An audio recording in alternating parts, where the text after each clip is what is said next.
ప్రార్థన చేస్తున్నాం. సహాయక సందేహాన్ని వేసినామని ప్రార్థిస్తున్నాం. హల్లెలూయా, హల్లెలూయా. ఒక చిన్న పాట. I love you Jesus, I love you Jesus, I love you Jesus in my heart. I love you Jesus, I love you Jesus, I love you Jesus in my heart. I thank you Jesus, I thank you Jesus, I thank you Jesus in my heart.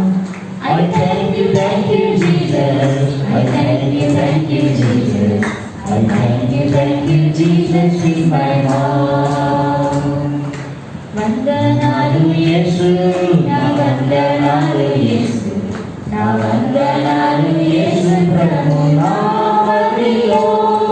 నా వందనాలు యేసు, నా వందనాలు యేసు, నా వందనాలు యేసు ప్రభు నామములో.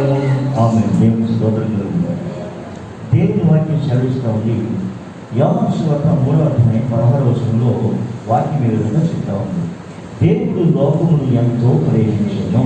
దేవుడు లోకంలో ఎంతో ప్రేమించను. ఎంత అని అడిగినట్లయితే ఎంతో. దేవుని స్తోత్రం. పౌలు గారు ఈ మాట చెప్తూ అంటాడు, దేవుని ప్రేమ అర్థం చేసుకోవడానికి తగిన శక్తి కావాలి అంటే. దేవుని ప్రేమను అర్థం చేసుకోవడానికి తగిన శక్తి కావాలి. దేవుని ప్రేమ యొక్క ఎత్తెంతో, పొడవెంతో, లోతెంతో, వెడల్పెంతో గ్రహించుకోవడానికి ఏం కావాలి? శక్తి కావాలి. హల్లెలూయా.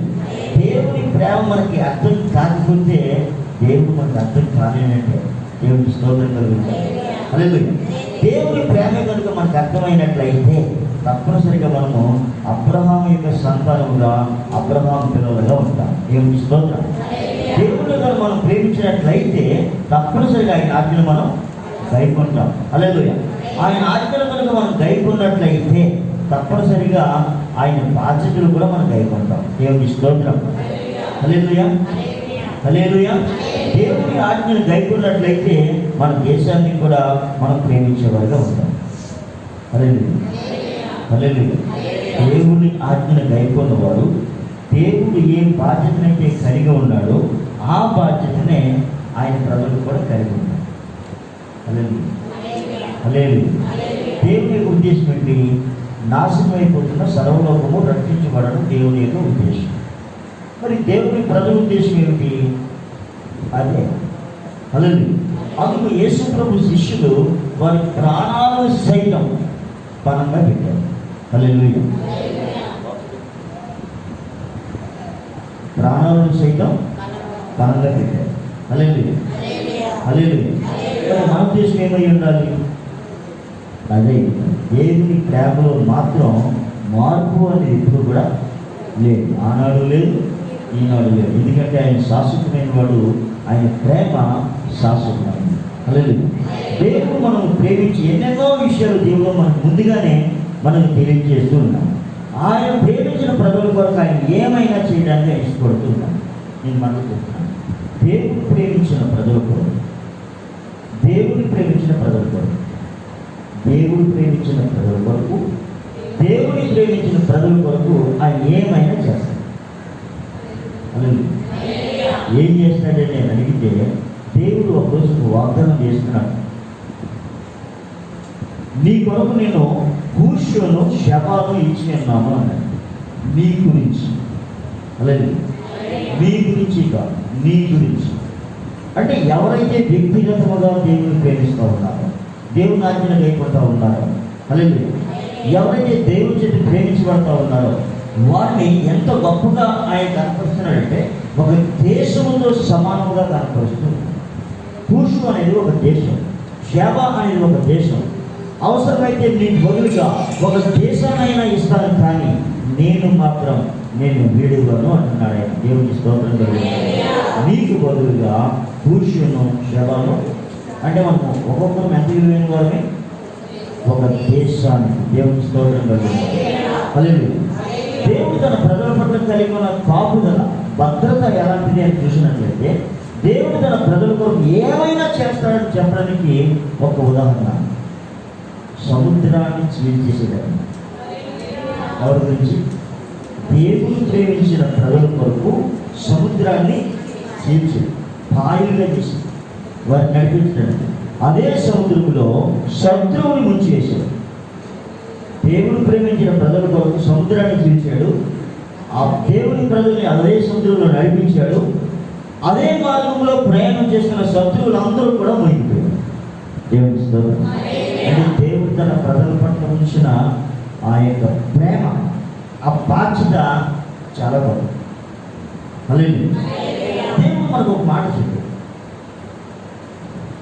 యేసు ప్రభువు వెళ్ళిపోతున్నప్పుడు శిష్యులు ఒక మాట అడిగారు, ప్రభువా నీకు వెళ్ళిపోతా ఉన్నావా, మమ్మల్ని విడిచిపెట్టి మమ్మల్ని అనాథలుగా ఉంచి వెళ్ళిపోతావా అని అడిగారు. అప్పుడు ప్రభు అడిగాడు, నేను మిమ్మల్ని అనాథలుగా విడవను, నేను వెళ్ళిన తర్వాత మీ దగ్గరికి ఆదరణకర్త వస్తారు, పరిశుద్ధాత్మ, ఆయన మిమ్మల్ని సర్వసత్యంలోనికి నడిపిస్తారు అని చెప్పారు.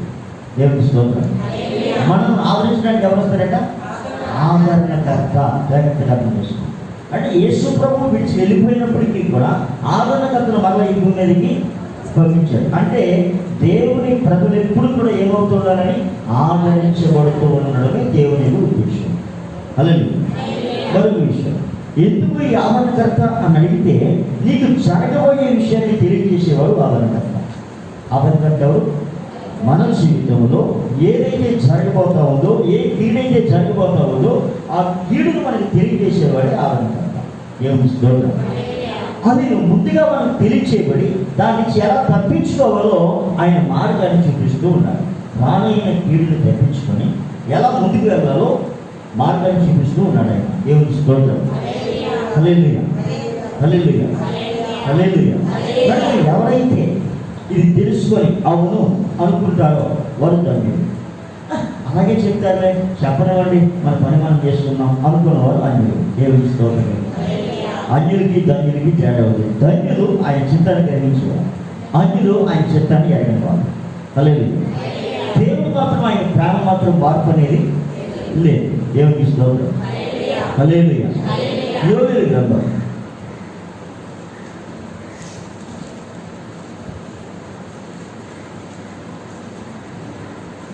ఒకసారి తీయనైనా యోవేలు గ్రంథం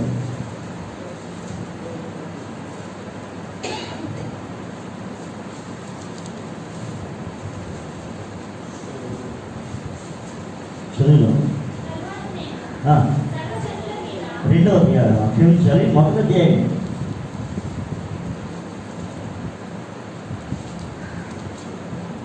మొదటి అధ్యాయం 1వ అధ్యాయము 2వ వచనం.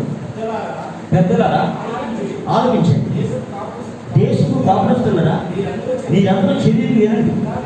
ఇలాంటి సంగతులు మీ జన్మలో కానీ మీ బిడ్డల జన్మలో కానీ జరిగిందా? ఈ సంగతి మీ బిడ్డలకు తెలిసి వారు తమ బిడ్డలకు ఆ బిడ్డలు రాబోయే తరం వారికి తెలియజేయదు. దేవుని స్తోత్రం. హల్లెలూయా. వాక్యం అనేది ఏనాటి ప్రజలకి ఆనాటి. హల్లెలూయా. ఈరోజు మనకి మాత్రమే కాదు, ఆయన వాక్యం సెలవిస్తాము. ఈ రోజు జరిగింది రేపు కూడా జరగవచ్చు, రేపు జరిగింది ఏడు కూడా. అంటే నూతనమైనది ఏది కూడా ఈ భూమి మీద లేదు, నూతనమైనది ఏది కూడా ఈ ప్రపంచంలో లేదు. హల్లెలూయా. ఇది నూతనము, ఇది లేటెస్ట్ అని చెప్తే అమాయకత్వం. హల్లెలూయా. ఇది వరకు ఉన్నది ఇప్పుడు ఉన్నది. అది బట్టలు కావచ్చు, హెయిర్ స్టైల్ కావచ్చు, లేకపోతే ఈ లోకంలో ఏదైనా కొన్ని పనులు కావచ్చు. దేవుని స్తోత్రం. హల్లెలూయా. ఈ గ్రంథాన్ని ఎట్లాగే ఉంచి ఒకసారి అక్కడ రండి, ప్రసంగి దగ్గరికి రండి. ప్రసంగి 1వ అధ్యాయం 2వ వచనం. వ్యర్థము వ్యర్థమని ప్రసంగి చెప్తున్నాడు. వ్యర్థము సమస్తము వ్యర్థమే. సూర్యుని క్రింద నరులు పడుచుండు పాటు అందరి వలన వారికి పడుచున్న లాభమేమి? తరము వెంబడి తరము గతించుకోవచ్చున్నది. భూమి ఒకటే ఎల్లప్పుడూ నిలిచినది. సూర్యుడు ఉదయించును, సూర్యుడు అస్తమించును. తాను ఉదయించిన స్థలమునకు మరలా చేరుటకు త్వరపడును. గాలి దక్షిణలకు పోయి ఉత్తరంలోకి తిరిగినట్లు ఇంట్లో మరలా తిరుగుచు తన సంచార మార్గంలో తిరిగి వచ్చును. నదులని సముద్రంలో పడును, అయితే సముద్రము నిండుట లేదు. నదులు ఎక్కడి నుంచి పారి వచ్చినో అక్కడికి అవి ఎప్పుడునూ మరలిపోవు. ఎడతెరిపి లేకుండా సమస్తము జరుగుతుంది. మనుషులు దాన్ని వివరింపచాలరు. చూచుడి చేత కన్ను తృప్తి పొందుకున్నది, వీడి చేత చెవికి తృప్తి కలుగుట లేదు. మునుపు ఉండినదే ఇక ఉండబోవున్నది, మునుపు జరిగినదే ఇక జరగబోవున్నది. సూర్యుని క్రింద నూతనమైనది ఏది లేదు. ఇది నూతనమైనదని ఒకదాని నుంచి ఒకరు చెప్పును, అది మనకు ముందున్న తరములలో ఉన్నదే. పూర్వులు జ్ఞాపకములకు రావు, పుట్టబో వారి జ్ఞాపకము ఆ తరువాత ఉండబో వారికి కలుగు. అందుకని దేవుడు చెప్తా ఉన్నాడు, ఏమన్నాడంటే ఈ విషయాన్ని మీ బిడ్డలకు తెలియజేయండి. వారు వారి బిడ్డలకు తెలియజేస్తారు, వారు వారి బిడ్డలకి తెలియజేస్తారు. ఎవరైనా ఇది కొత్తది అనుకుంటే, ఎవరై బాబు కొత్తది కాదురా, ఇది మా తరంలో కూడా ఉంది, దేవుని స్తోత్రం, ఇది మా తాతల తరంలో కూడా జరిగింది, కొత్తది అనేది ఏది కూడా ఈ భూమి మీద లేదు అనే విషయాన్ని చాలా తేటగా బైబిల్ సెలవిస్తూ ఉంది. హల్లెలూయా, హల్లెలూయా, హల్లెలూయా. ఉదాహరణకి నెబుకద్నెజరు రోజు ఒక చట్టం చేశాడు. ఏంటి ఆ చట్టం అని చూసినట్లయితే, నా దేశంలో నేను తప్ప వేరొక దేవుడు ఉండకూడదు, ఎవరైనా వేరొక దేవుడు పూజించినట్లయితే వారు చంపబడతారు అని. అదే చట్టం భారతదేశంలో కూడా అమలవుతూ ఉంది. మా ఆజ్ఞ లేకుండా ఎవరు కూడా బాప్తిజం తీసుకోవడానికి వీల్లేదు అని చెప్పి కొన్ని రాష్ట్రాలు కొన్నిసార్లు కండిషన్స్ పెట్టాయి. దేవుని స్తోత్రం. అలాంటి కండిషన్ పెట్టిన ఒకరు జయలలిత, తమిళనాడు ముఖ్యమంత్రి జయలలిత. అప్పుడు దేవుడు అనిపించిన వార్నింగ్ చాలా భయంకరమైంది. ఆ వార్నింగ్ తిరిగి లేవలేదు. హల్లెలూయా. ఎవరు చెప్పారట, ఎవరు ఎక్కడి నుంచి వచ్చావు ఏంటని అడిగితే, నేను ఎక్కడి నుంచి వచ్చిన తర్వాత చెప్తానని చెప్పి పలానా వాక్యం చదవని చెప్పి చెప్పాడట. అంత కాపలా సెక్యూరిటీ ఉన్నా వారు నేను కూడా చేయలేకపోయాడు. వెంటనే ఆ మాట తీసుకుని ఆమె దినకథ గారికి ఫోన్ చేసిందట, పాల్ దినకథ గారు. అయ్యా ఈ మాట బైబిల్లో ఉందట, ఏంటంటే అమ్మ నీ పని అయిపోయిందని చెప్పాడట ఆయన. దేవుని స్తోత్రం. హల్లెలూయా. ఆ లేఖన భాగం చూసి దేవుడి కోసమే రాయబడింది అన్నట్టుగా ఉంది. దేవుని స్తోత్రం. అయితే దేవుడు తన ప్రజల్ని కాపలా కాయడానికి ఎప్పటికప్పుడు తన పని తాను చేస్తూనే ఉన్నారు. దేవుని స్తోత్రం. ఈ రోజు కూడా హల్లెలూయా. లాక్డౌన్ ఎప్పుడు విడుదల? వచ్చే నెల 8వ తారీఖు, అంటే వచ్చే ఆదివారం 7వ తారీఖు. చూడడానికి ఎలా ఉంది? వచ్చే వారమే అన్నట్టుగా ఉంది, కానీ మనకది తర్వాత వచ్చింది. దేవుని స్తోత్రం.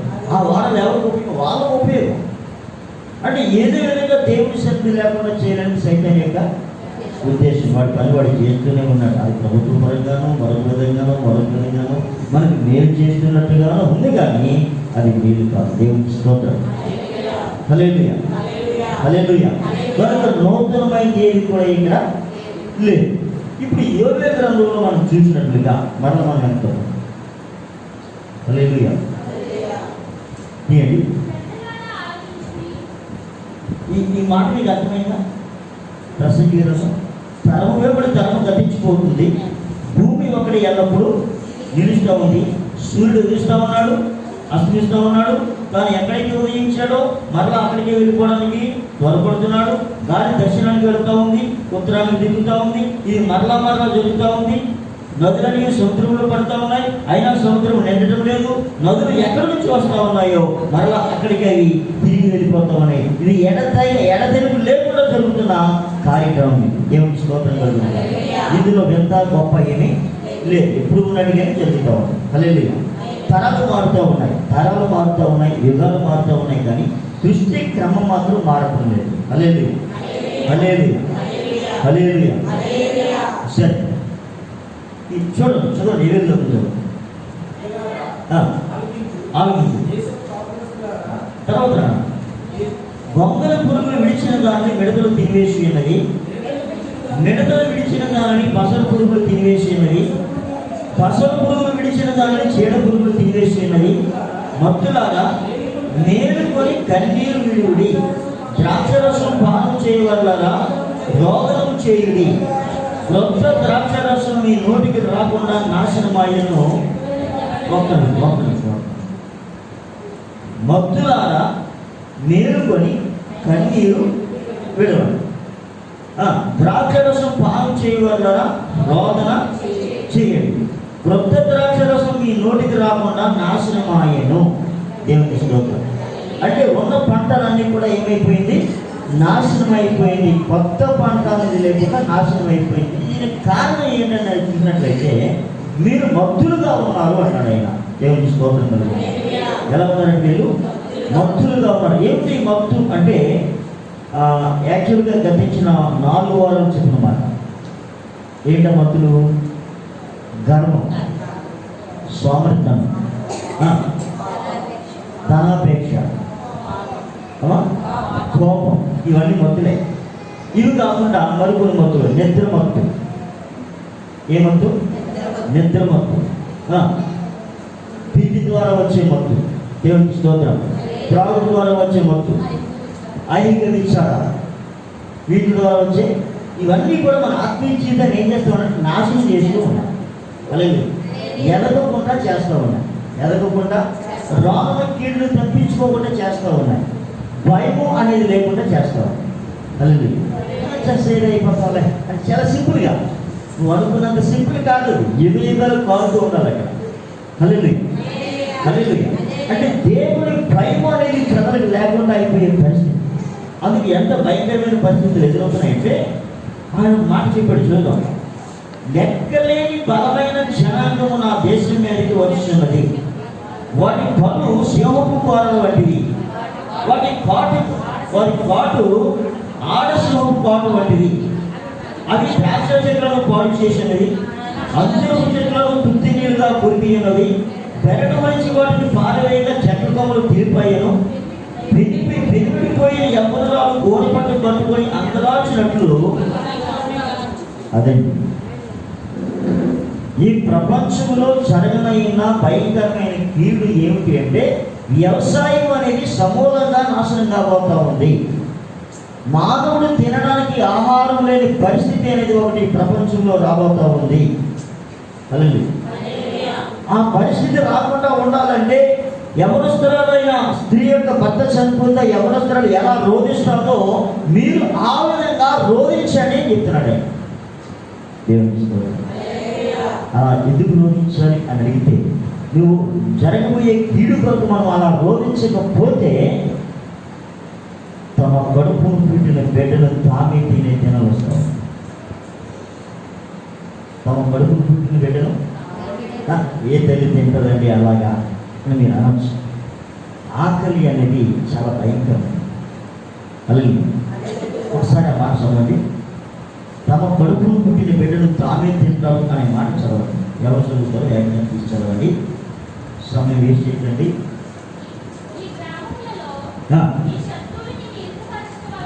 నీ గ్రామంలో నీ శత్రువులు నేను ఇరుకుపరుచుట వలనను. ఒక్క నిమిషం, ఎవరైనా తీసారా? రిఫరెన్స్ చెప్పాలా? చెప్పాను.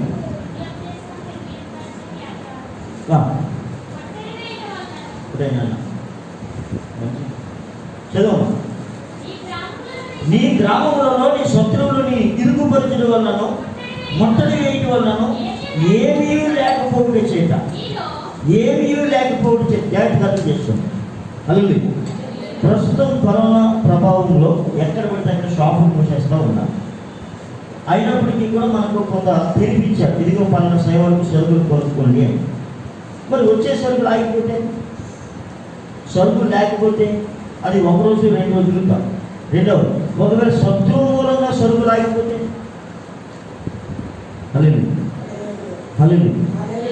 ఏమీ లేకపోవట చేత, ఏమీ లేకపోతే అంటే ఆహారము లేకపోవట చేత. చదువు.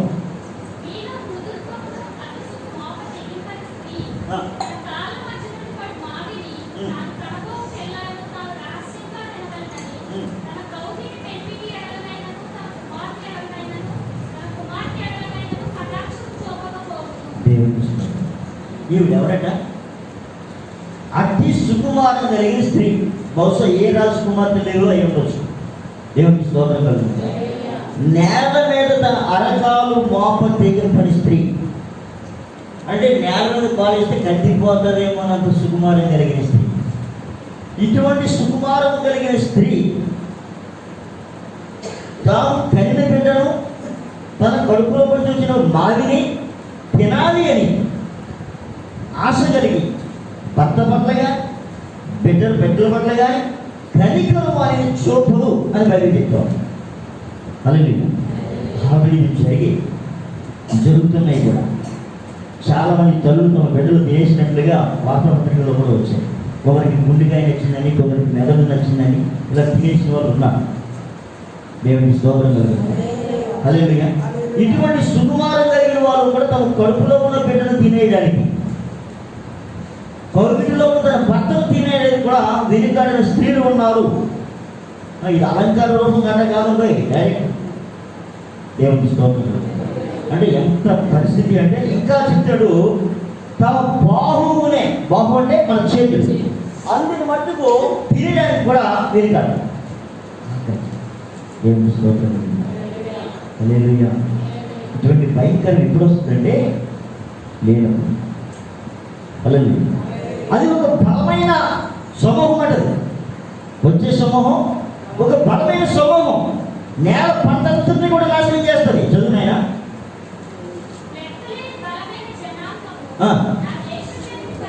నా దేశం మీదకి వచ్చినది, వాటి పళ్ళు సింహపు కోరలు వంటి,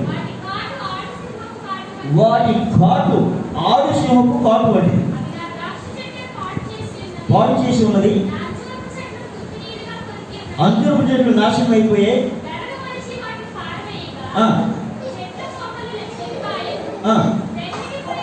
వెనిమిడిపోయిన యవ్వనురాలు గోనెపట్ట కట్టుకొని అంగలార్చున్నట్లు నీవు అంగలార్చును. నైవేద్యము బాణార్పణము యెహోవా మందిరమునకు రాకుండా నిలిచిపోయాను. యెహోవాకు పరిచర్య చేయి యాజకులు అంగలార్చున్నారు. పొలము పాడైపోయాను, భూమి అంగలార్చున్నది, ధాన్యం నశించను, క్రొత్త ద్రాక్షరసం లేకపోయాను, పైరువృక్షములు వాడిపోయాను, భూమి మీద పైరు చెడిపోయాను. గోధుమ కర్రలను ఎవల కర్రలను చూచి దేశగానులారా సిగ్గునంతుడి, ద్రాక్ష తోట కాపరులారా రోదన చేయండి. ద్రాక్ష చెట్లు ఎండిపోయి చెడిపోయాను, అంజూర చెట్లు వాడిపోయాను, దానిమ్మ చెట్లు, ఈత చెట్లు, జంగల చెట్లు, తోట చెట్లు అన్నీ వాడిపోయినవి. నరులకు సంతోషమేమీ లేకపోయాను. యాజకులారా గోనె పట్ట కట్టుకుని అంగలార్చుడి, బలిపీఠములలో పరిచర్య చేయవారులారా రోదన చేయుడి. నా దేవుని పంచాయతీలారా గోనె పట్ట వేసుకుని రాత్రాంతి గడుపుడి. నైవేద్యం చేయి బాణార్పణము మీ దేవుని మందిరంలో రాకుండా నిలిచిపోయాను. ఉపవాస దినము ప్రతిష్ఠించుడి, వ్రత దినము ఏర్పరచుడి. యెహోవాను ప్రతిమాడుకుంటుడి. పెద్దలను దేశంలోని జనులందరినీ నీ దేవుని యెహోవా మందిరంలో సమకూర్చుడి. ఆహా, యెహోవా దినము వచ్చనే, అది ఎంత భయంకరమైన దినము! అది ప్రళయం వలె సర్వశక్తి నుండి వచ్చును. మనము చూచుచుండగా మన దేవుని మందిరంలో ఇక సంతోషమును ఉత్సవమును నిలిచిపోయాను. మన ఆహారము నాశనమాయను, విత్తనము మట్టి పెట్టలను కులిపోవచ్చున్నది, పైరు వాడిపోయినందున జాతి కొట్లు వట్టిపోయాను, కలప కొట్లు నేలపడినవి, మేకలేక పశువులు బహుగా మూలుచున్నవి, ఎడ్లు మందలుగా కూడి ఆకలికి అల్లాడుచున్నవి, గొర్రె మందలు చెడిపోవచ్చున్నవి, అగ్ని చేత అరణ్యములోని మేక స్థలములు కాలిపోయినవి, మంట తోట చెట్లన్నింటినీ కాల్చివేసాను. యెహోవా నీకే నేను మొరపెడుచున్నాను. నదులు ఎండిపోవు, అగ్ని చేత మేక స్థలములు కాలిపోవడం చూసి పశువులను నీకు మొరపెడుచున్నవి. సీయోను కొండ మీద బాగా ఊదుడి, నా పరిశుద్ధ పర్వతం మీద హెచ్చరికలు చేయండి. యెహోవా దినం వచ్చే దినము, అది యెహోవా దినం వచ్చున్నదనియు, అది సమీపమాయనియు దేశ నివాసులందరూ వణుకుదురుగాక. మరి ఇప్పుడు వచ్చే ఆ మిడతలు ఒక రోజుకి 36,000 మంది ఆహారాన్ని, ఒక రాత్రి 36,000 మంది తినే ఆహారాన్ని తినేసే మిడతలు రాబోతున్నాయి. దేవుని స్తోత్రం. అలాగే 36,000 మంది తినే ఆహారాన్ని ఒక రాత్రి తినేసిపోతే అవి ఎన్ని రోజులు ఉంటే మన పరిస్థితి ఎలా ఉంటుంది? ఇటువంటి పరిస్థితి మనకు వస్తాయి అని దైవగ్రంథం ముందుగా శపిస్తాం. అలాగే అది వచ్చినప్పుడు ఆ శబ్దం ఎట్లా ఉంటుందో ఒకసారి చూడండి. యోవేలు గ్రంథము 2వ అధ్యాయము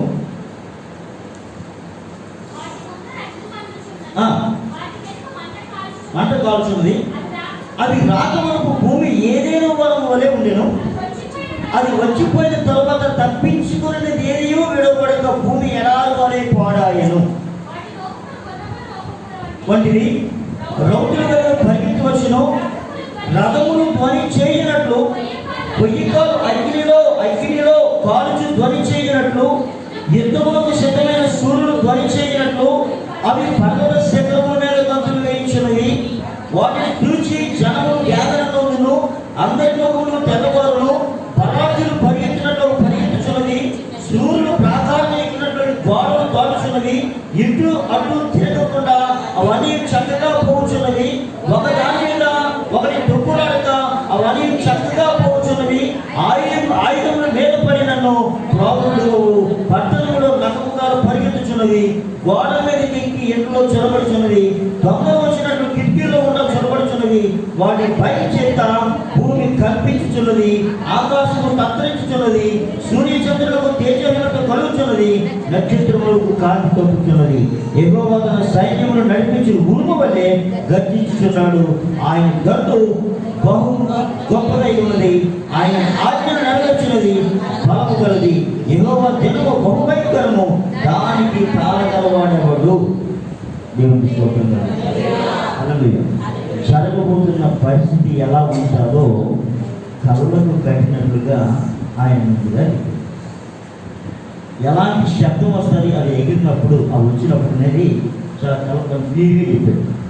రేపు రాత్రి ఏదో మెసేజ్ పంపారు. ఆ మెసేజ్ ఏంటంటే అమెరికా దేశం అంట. అమెరికా దేశంలో కాకులు వచ్చేది. ఏంటి ఒక శబ్దం ఏమంటే ఏమిటి శబ్దం అనుకుంటే కాకుల శబ్దం, అరుపుల శబ్దం కాదు. అవి ప్రయాణం చేస్తుంటే వచ్చే శబ్దం. కొన్ని లక్షల కాకులు అమెరికాను చుట్టుకుంటేసేయి. బయటికి కథలు ఉంటారు, నడవనే ఉంటారు.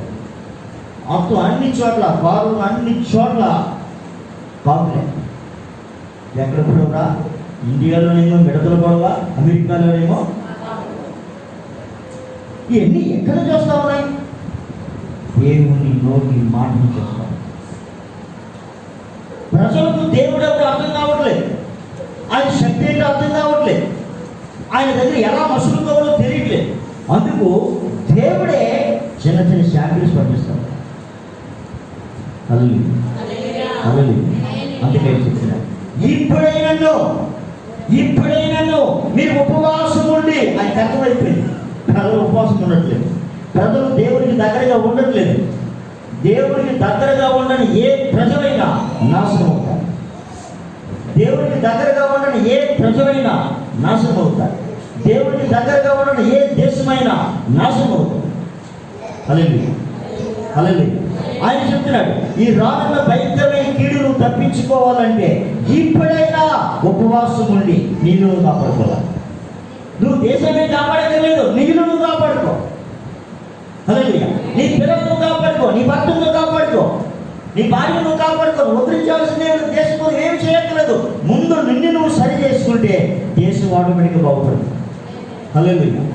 ఎంత గెలిచి రచ్చ గెలువు అన్నారు. ముందు మన ఇంట్లో మనం గెలిస్తే సమాజంలో గెలవచ్చు. మన ఇంట్లోనే గెలుపు లేకపోతే, మన ఇంట్లోనే మనకి సాక్షి లేకపోతే, మన బ్రతికే ధన్యంగా లేకపోతే దేశాన్ని మనమే ముద్రిస్తాం. దేవునికి స్తోత్రం. హల్లెలూయా. హల్లెలూయా. పరిస్థితులు ఎంత భయంకరమైన మీరు చూస్తాం. ఇవన్నీ కూడా మీ పిల్లలకు, వారి పిల్లలకు తెలియచేయమని. ఈరోజు అయిపోయింది కాదు ఇది. అలా తెలియచేయబట్టికే ఈ వాక్యం ఈరోజు మన దగ్గర. ఇది ఎప్పుడో కొన్ని వేల సంవత్సరాల కిందట రాయబడిన మాట. మరి ఇప్పటి వరకు ఇది భద్రము చేయబట్టికి పిల్లలకి జరిగిన తెలియచేయబట్టికే ఈరోజు మన దగ్గర. అలాగే ఒక డైరీ. మన జీవితం ప్రతి విషయం కూడా ఒక డైరీ లాంటిది. మన జీవితమే ఒక డైరీ. అలాగే ఎప్పుడు ఏం జరుగుతూ ఉందో, జరగబోతుందో దేవుడు తెలియజేయడానికి పరిశుద్ధాత్మ మన అభిషేకాన్ని మనకి ఇచ్చాడు. అలాగే కొంచెం టర్నింగ్ చేసుకుంటాం. వాక్యంలో కొంచెం టర్నింగ్ చేసుకుంటాం.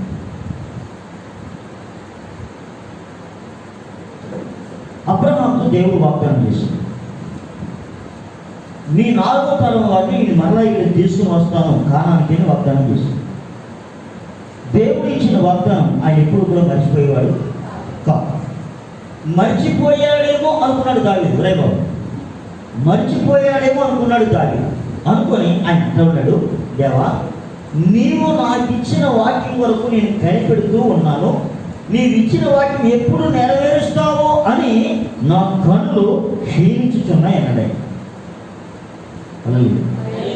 దేవుడిచ్చే ఆదరణ వరకు ఎదురు చూస్తూ ఆయన కనులు క్షీణించిపోతూ ఉన్నాడు. కానీ ఆయన ఇచ్చిన మాట కోసం ఆయన కనిపెడుతూ ఉన్నాడు. దేవుడి మాట కొరకు ఆయన దావీదు మహారాజు ఈరోజు మనం కనిపెడుతున్నామా? ఈరోజు మనం కనిపెడుతున్నామా?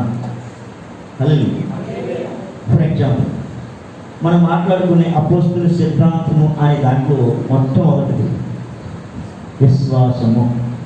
ఏంటి విశ్వాసము అనే దానికోసం ఒక మాట చెప్పాను. విశ్వాసము లేకుండా దేవునికి ఇష్టడైకుండా అసాధ్యం. దేవుని ఎందుకు వచ్చేవాడు ఆయన ఉన్నాడని, వెనుక వారికి అడుగు వారికి ఫలం దయచేవాడని,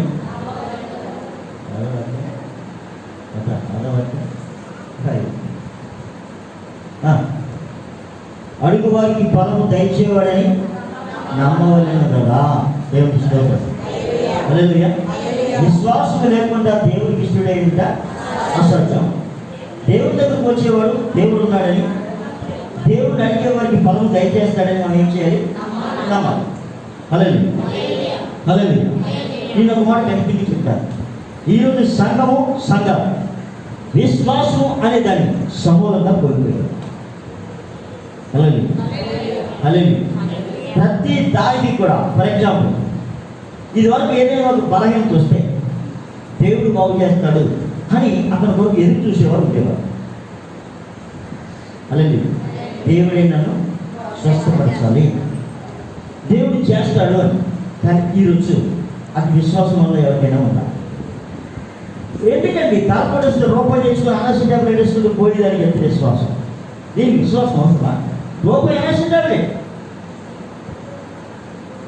హలో ఎక్కడ పడిపోయాం? తలపడి దగ్గర పడిపోయాం. మరి జ్వరం వస్తే ఇది ఏ జ్వరం చూపించాలి? ఇది మలేరియానా, టైఫాయిడా, లేకపోతే డెంగ్యూనా, లేకపోతే ఇంకొకట? అర్జెంట్గా ఏం చేయాలి? ఏం కోల్పోయాం? ఉందా మనకి విశ్వాసం? అంటే ఎక్కడ తెచ్చారిపోయాం మనం? మొట్టమొదటి విశ్వాస విషయంలోనే మనం తెచ్చారిపోయాం. హల్లెలూయా. హల్లెలూయా. హల్లెలూయా. ఉదాహరణ, మా అమ్మ ఏ క్షణం చనిపోతుందో తెలియదు. ఆ దినాల్లో నువ్వు తప్ప మాకు వేరే దిక్కులేదు అని ఆయన ఆశ్రయించావు. 22 సంవత్సరాలు దాటిపోయింది, ఆయన క్షేమంగా ఉంచాడు. కానీ విశ్వాసం ఏమైపోయిందని చూసినట్లయితే పచ్చబడింది. ఎందుకు పచ్చబడింది? దీనికి కొన్ని కారణాలు ఉన్నాయి. ఆ విశ్వాసంలో నిలబడిన వ్యక్తి సపోర్ట్ చేసేవాళ్ళే. హల్లెలూయా. హల్లెలూయా. పర్వాలేదు నీ పని చేస్తారనే వాళ్ళే. ఆ కారణం చేత విశ్వాసంలో ఉండలేక నా గురించి ఇతరులు బాధపెట్టడం ఎందుకులే అన్నట్టుగా అయిపోయింది. కానీ దేవునికి ప్రార్థన చేస్తే కలిగిన స్వస్థత మాత్రంలో కలుగుతూ ఉంటా. నీ మాత్రం కాబట్టి ఇంకొకటి.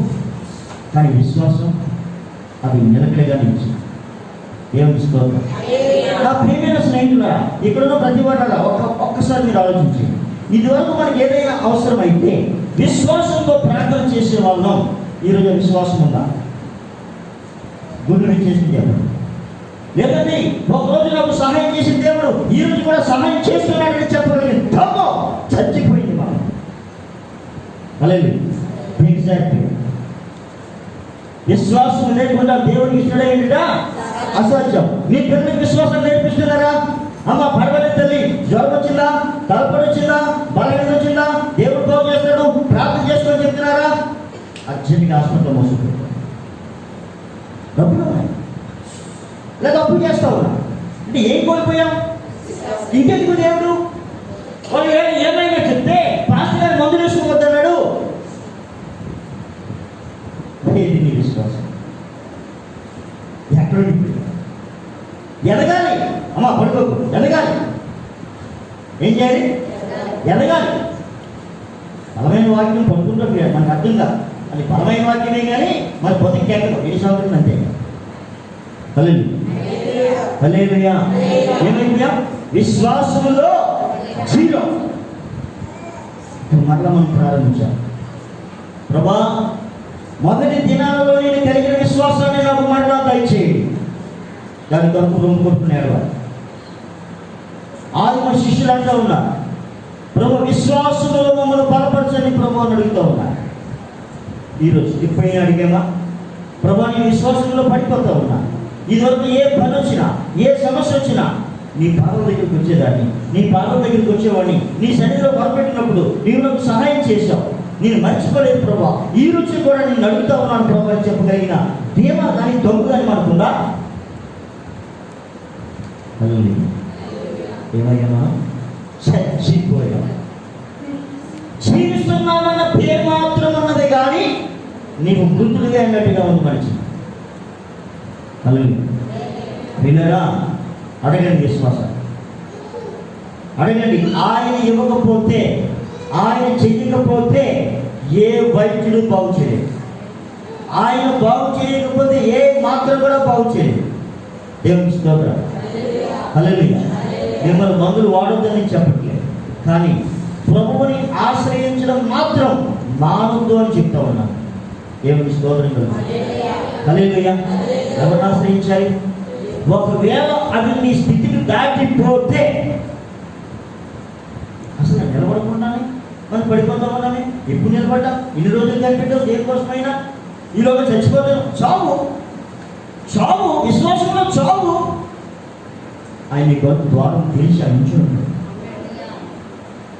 అలాగే అలాగే యుద్ధంలో చనిపోయిన వాడు వీరుడని పిరికోడి కాదు, పిరికోడికి కళ్ళమైన బైబిల్ చెప్తా ఉన్నాడు. వైద్యుడు చెప్తా ఉన్నాడు, మా ప్రయత్నాలన్నీ మేము చేశాం, ఇక పైన మీ దేవుడే మీకు సహాయం చేయాలి. వాళ్ళ ప్రయత్నాలు వాళ్ళు చేశారు. చివరికి మనం ఏం చేయాలి? మనం దేవుడిని ప్రార్థించాలి. ఇది ఎలా జరిగిందో మాకు అర్థం కావట్లేదండి అంటా ఉన్నారు వైద్యులు. వాళ్ళకి అర్థం కాదు. విశ్వాసం అనేది నిరీక్షింపబడి వాటి యొక్క నిజ స్వరూపమును అదృశ్యమైనవి ఉన్నవి అన్నకు రుచివై ఉన్నది. దేవుని స్తోత్రం. హల్లెలూయా. చెప్పండి, నేను విశ్వాసంలో ఉన్నానని చెప్పండి. అదే ఎవరైనా విశ్వాసాన్ని అనుభవించిన మీరే మీ పిల్లలకు విశ్వాసాన్ని ఇవ్వలేకపోతే ఏం ఇస్తారు? మీ పిల్లలకి డబ్బులా? ఆస్తి పంపుతారా? హల్లెలూయా. హల్లెలూయా. హల్లెలూయా. తిరిగి జన్మించాం, మనం చచ్చాం, మరలా బ్రతికా.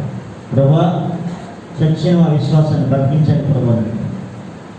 నాకు తెలిసిన లిటిల్ ఫోర్లో ఎవరైనా డెలివరీ జరగాలి, 9 మాసాలు నిండిన తర్వాత ఎంతవరకు వారు కనిపెట్టేవారంటే ఇప్పటికీ కూడా ఎంతవరకు వారు పనిచేస్తారంటే డెలివరీ అయ్యే వరకు కూడా చిన్నమందులో ఉన్న ప్రతి స్త్రీ కూడా పనిచేస్తారు.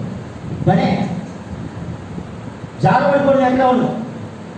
ఆ చివరి దినాల వరకు కూడా వాళ్ళు సువార్తలో అక్కడక్కడ పాల్గొంటూ ఉంటారు. ఈరోజు కొన్ని సాక్ష్యాలు మన పెద్ద కాకినాడలో వెళ్ళచ్చు. దేవుడు అద్భుతం చేశాడు ఇట్లాగని. హల్లెలూయా. ఇది వైద్యులు చరిత్రలో చెప్పిన కార్యాలు ఇంట్లో ఎన్నో జరిగాయి, కానీ ఈరోజు మనమే ఇంట్లో జరిగే కార్యాలు వైద్యుల దగ్గరికి వెళ్తున్నాం. ఇది నార్మల్ డెలివరీ జరుగుతుందంటే అక్కడ ఆపరేషన్ జరుగుతున్నాం. అరే ఏం నీ విశ్వాసం కూలిపోయింది. నువ్వు ఆ ఓపికలు తట్టుకోలేక, విశ్వాసంలో ఉండలేక, ఓపికతో ఉండలేక నిన్ను నువ్వే అప్పగించుకుంటా ఉన్నా. దేవుని స్తోత్రం. తల్లిదండ్రులే పిల్లలు అప్పగిస్తూ ఉన్నారు. వాడికి తల్లిదండ్రులే ఏముంచలేక, విశ్వాసములో పెంచలేక, విశ్వాసంలో ఉంచలేక, 10,000 అయిపోద్దండి, డబ్బులు ఇవ్వడం రేపు సంపాదించుదాం, 50,000 అవుతుంది. కానీ నీ విశ్వాసాన్ని 50,000 కదా 50 లక్షల కంటే విలువ విశ్వాసాన్ని కోల్పోతా ఉన్నావే. హల్లెలూయా. హల్లెలూయా. హల్లెలూయా. మనకి ఏం సరిపోవట్లేదు? ధైర్యం సరిపోవట్లేదు. ఎందుకు ధైర్యం సరిపోవట్లేదు? నీ విశ్వాసం ఎప్పుడైతే బలమైన పడిందో దేవుడిని మనం పక్కనెట్టేసాం కనుక మనకి ధైర్యం సరిపోవట్లేదు. మనం కూడా మన పిల్లలకి ఏం నేర్పించేస్తా ఉన్నాం? సోమరితనాన్ని నేర్పించేస్తాం. అమ్మా ప్రభువా సహాయం చేయనమ్మా, యేసు రక్తం చెప్పమ్మా అన్నం మానేశాం. ఏదైనా పరిగెత్తుకుంటే అర్జెంటుగా టెస్ట్లకి, అర్జెంటుగా హాస్పిటల్కి. హల్లెలూయా, హల్లెలూయా. చివరి దినాల్లో ఉన్నాం. ఈరోజు బ్రతికే దినాలు విశ్వాసంతో బ్రతికే దినాలు, దేవుని మీద ఆధారపడి బ్రతికే దినాలు. మీరు అనుకోవచ్చు మా దగ్గర డబ్బులు ఉన్నాయని. ఈ డబ్బులతో బ్రతకలేదు. వాటిని చదివిస్తాను. యెహోవా ఉగ్రత దినమందు తమ వెండియే కానీ బంగారమే కానీ వారిని తప్పించజాలదు. అలాగే ఒకరోజు రాబోతూ ఉంది. ఆ రోజు నీ డబ్బు నీకు అన్నం పేరు. హల్లెలూయా, హల్లెలూయా. సరే, ఇక్కడ మరొక విషయం మనం ఆలోచించేద్దాం. అబ్రహాముతో దేవుడు చెప్పాడు, నీ 4వ తరం వాడిని నేను మరలా తీసుకుని వస్తాను అని చెప్పాడు. ఆ మాట వాళ్ళు నమ్మారు. 430 సంవత్సరాలు అయిపోయింది. అలాగే ఎప్పుడో 430 సంవత్సరాల కింద చెప్పబడిన మాట వారి పిల్లలకు, వారి పిల్లలకు, వారి పిల్లలకు తెలియచేయబడి వారికి ఒక నిరీక్షణ. మనం ఎక్కడి నుంచి విడుదల పొందుతామో, మనం కానానికి వెళ్తామనే ఒక నిరీక్షణ వారికి కలిగి ఉన్నారు. ఎప్పుడుగా కొంత రక్షకుడు వస్తాడో వారు ఎదురు చూస్తూ ఉన్నారు. వారు అనుకున్నట్టుగా 400 సంవత్సరాల తరువాత ఒక రక్షకుడిని ఆ దేశము ఇశ్రాయేలులో ఒకరిని పుట్టించాడు, మోషే. దేవునికి స్తోత్రం కలుగుతుంది. హల్లెలూయా. పుట్టింది హెబ్రీ సంతానంగా, పెరిగింది ఫరో సంతానంగా. హల్లెలూయా, హల్లెలూయా. సరే, అక్కడ కొంతకాలం ఉన్నాడు. మోషే అనుకున్నాడు, నా బలము చేత నా ఇశ్రాయేలు రక్షించడానికి దేవుడు నన్ను ఏర్పాటు చేసుకున్నాడు. నా బలము చేత, నా తెలివి చేత, నా జ్ఞానం చేత అనుకున్నాడు. దేవుడు అనుకున్నాడు, అయితే నువ్వు నాకు అక్కర్లేదురా అనుకున్నాడు. ఎవడైనా బలమున్న సమయంలో దేవునికి అవసరం. ఎప్పుడు? బలమున్న సమయంలో. బలము తగ్గిపోయిన తర్వాత, అలాగే బలము తగ్గిన తర్వాత మనం బలమున్నప్పుడు ఏం చేసాం? రకరకాలు చేసాం. ఇప్పుడు ఏమా శుభప్రియ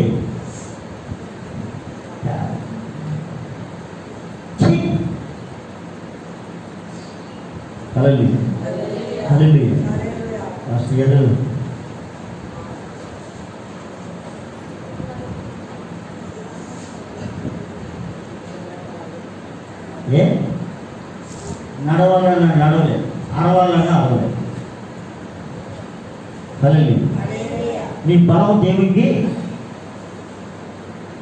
హల్లెలూయా, హల్లెలూయా. బలం దేవునికి ఇవ్వరా? హల్లెలూయా. ఇప్పుడు ఎక్కడి నుంచి వస్తుంది? Provident fund. హల్లెలూయా. ఉద్యోగంలో నుంచి వస్తూ ఉంది. పిఏ, డిఏలు ఇవన్నీ కూడా. మరి దేవుడి మీద ఆధారపడి దేవుడిని నమ్ముకున్న వారికి మరి వాళ్ళకి కూడా కావాలి కదా. ఇవన్నీ కూడా పెన్షన్లు, ఇవన్నీ కూడా. ఉద్యోగం చేసిన వారికి పెన్షన్ వస్తుంది. వాళ్ళు మూల కూర్చొని హ్యాపీగా బతికేస్తారు. హల్లెలూయా. మరి ఉద్యోగం లేని వాళ్ళ పరిస్థితి ఏంటి? అంటే ఉద్యోగం చేసిన వాళ్ళు హ్యాపీగా బతికేస్తారని చెప్పలేదు. అక్కడ ఒక ఆయన చెప్పారు, పెద్ద ఆయన. ఇప్పుడు అడుగుతున్నాడు నాన్నని, నాన్న పెదనాయనికి 40 లక్షలు వచ్చింది కదా, చెన్నైకి 30 లక్షలు వచ్చింది కదా, మరి ఎందుకు వాడికి సభ్యులు లేవు? 40 లక్షలు 30 లక్షలు ఎందుకు హాస్పిటల్కి ఇచ్చేశారు? ఎందుకు ఈరోజు వాడికి నిలకలేదు? ఏంటి వాళ్ళ పరిస్థితి అని అడిగాడు. వాళ్ళ పరిస్థితి ఏమో నాకు తెలియదు. నేను ఒకటి చెప్తే ఆలోచించు. నేను రిటైర్ అయినప్పుడు నాకు 5,50,000 వచ్చింది. నా భార్యకి 6,50,000 వచ్చింది. ఈరోజు ఈ ఇంటికి ఎంతో లెక్క. అర్హత లేని నీవు కండక్టర్, ఆర్టీసీ కండక్టర్, ఆఫ్టర్ నీకు 40 లక్షల రూపాయలతో ఒక ఇల్లు ఈరోజు రాజమండ్రి పట్టణంలో. నువ్వు ఒక కారు మెయింటైన్ చేస్తున్నావు. నువ్వేంటి నీ బతుకేంటి? నాకు వచ్చిన పెన్షన్ ఎంత? నీకు లిమిట్ రావడానికి కారణం ఏంటో, వాళ్ళు నాశనం కావడానికి కారణం ఏంటో నువ్వు ఆలోచించుకో. అలాగే దేవుడు తెలుసుకున్నాను నేను. ఆ దేవుని బయట మీకు పెట్టాను. ఆ దేవుని బయటలో ఉన్నారు కనుక దేవుడికి ఎవరు నేర్చుకున్నారు కనుక ఈరోజు నేను ఈ స్థితిలో ఉన్నాం. ఆ 40 లక్షలు ఉన్నవాడు ఆడు ఎప్పుడైనా కాన్పు పెట్టే సమయంలో బయటకు వెళ్ళిపోతాడు. అది ఎంత ఇచ్చాడు హాస్పిటల్కి? 30 lakhs.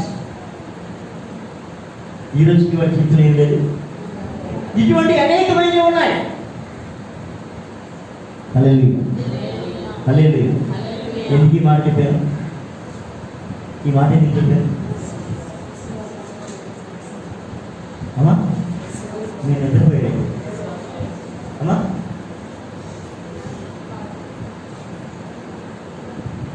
చెప్పండి బేగా టైం అయిపోతుంది. హల్లెలూయా. అన్నీ అయిపోయిన తర్వాత దేవుడి సన్నిధికి రాకూడదు, పరమన్నప్పుడు దేవుడి సన్నిధికి రావాలి. ఇంకా ఐగుప్తు దేశంలో ఉన్న ఇశ్రాయేలీయులు వారికి వాళ్ళ పితరులు వాగ్దానం చేసిన వాగ్దానం ప్రకారంగా రక్షకుడు అక్కడికి వెళ్ళి వారిని తీసుకుని వస్తూ ఉన్నాడు. తీసుకొని రావడానికి రాజు గారిని, రాజా మా ప్రజలు పంపించే కాదు, క్షమించాలి, మోషే నేను చేస్తాను అనుకున్నాడు. దేవుడు అతని బలంతో కూడా ఏమనుకున్నాడు? నాకు బలం ఉంది కాబట్టి నేను చేస్తాను అనుకున్నాడు. హల్లెలూయా. దేవుడికి వీళ్ళు అక్కర్లేదు. అంటే నీ జ్ఞానంతో నువ్వు ప్రజల్ని నడిపించద్దు, విడిపించద్దు. అంటే దేవుని పని చేయడానికి కానీ దేవుని బిడ్డలు ఎలా ఉండాలి అన్నట్లయితే దీని అర్థం ఏంటి? ఒబీడియంట్, విధేయత అవసరం. దీనికి దీనికి తేడా ఉన్నా లేదా? ఇదేంటి చెప్పండి చెప్పండి. ఇదేంటి ఇదేంటి పొగరు ఒక విధంగా చెప్పాలి. అలాగే పెద్దవారి దగ్గర నిలిచినప్పుడు కానీ, పెద్దవారి దగ్గర మాట్లాడుతున్నప్పుడు కానీ విధేయత అవసరం. అలాగే అలాగే ఏం అవసరం? ఈరోజు చాలా మందికి విధేయత లేదు. ఏం లేదు? విధేయత లేదు. ఇది నేర్చుకోవాలి. మన పిల్లలు కూడా నేర్పించాలి. మన పిల్లలు కూడా ఎలా మాట్లాడాలో నేర్పించాలి. హల్లెలూయా హల్లెలూయా హల్లెలూయా హల్లెలూయా హల్లెలూయా. ఇంటికి సార్లు పడుకున్న వాళ్ళు ఎవరని స్తోత్రం. హల్లెలూయా హల్లెలూయా. మోషే దేవుడు చెప్పాడు, ఒక హత్యాచారి కింద మోషే పారిపోయాడు. బలమైన వాడు, ఇశ్రాయేలు జనాంగాన్ని రక్షించేస్తాను అనుకున్నవాడు ఒక హత్య నేరంతో పారిపోయి 40 సంవత్సరాలు అరణ్యంలో గొర్రెలు మేపుకున్నాడు. ఏం మేపుకున్నాడు? ఎవరైనా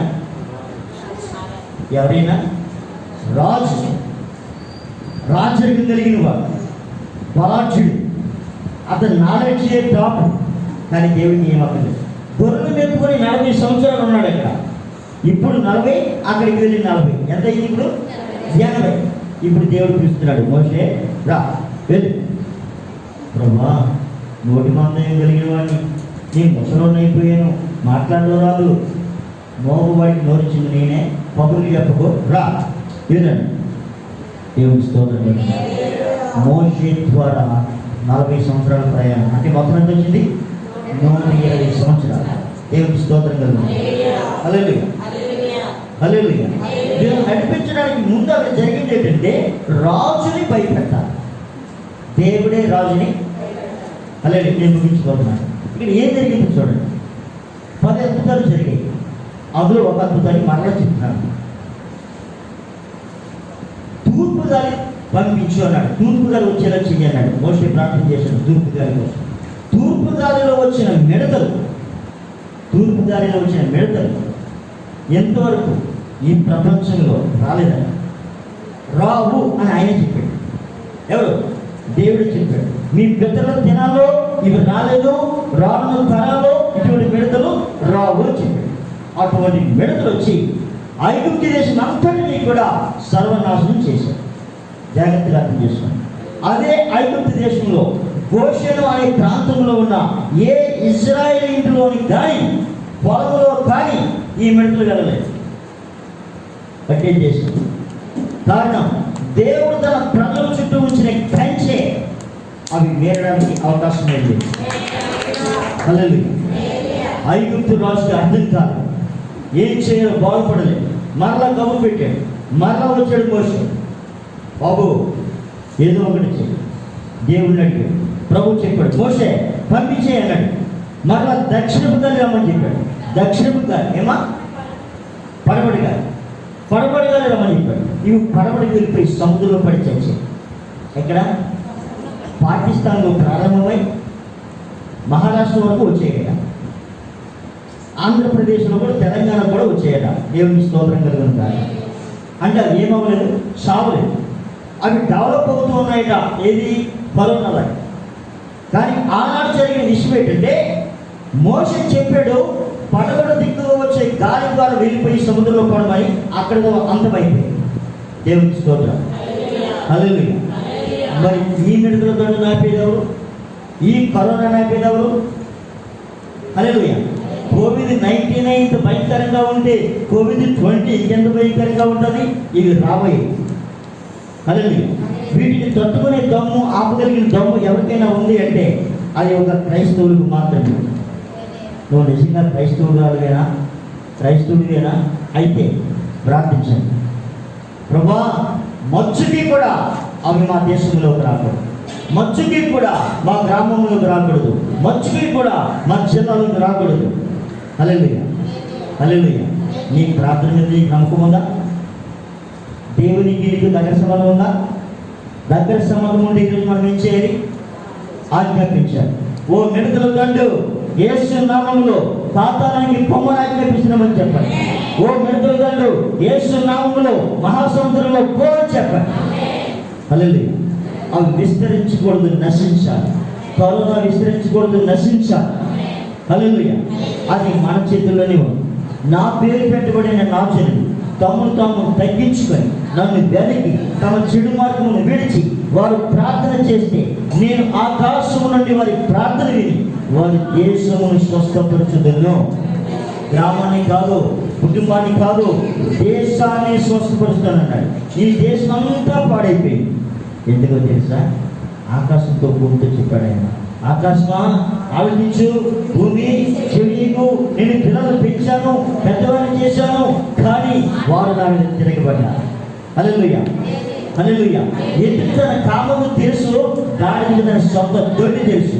కానీ నా ప్రజలు, నా రక్తంతో పొరబడిన, నా రక్తంతో కడగబడిన నా ప్రజలు వారు యోచించారు, మర్చిపోయారు.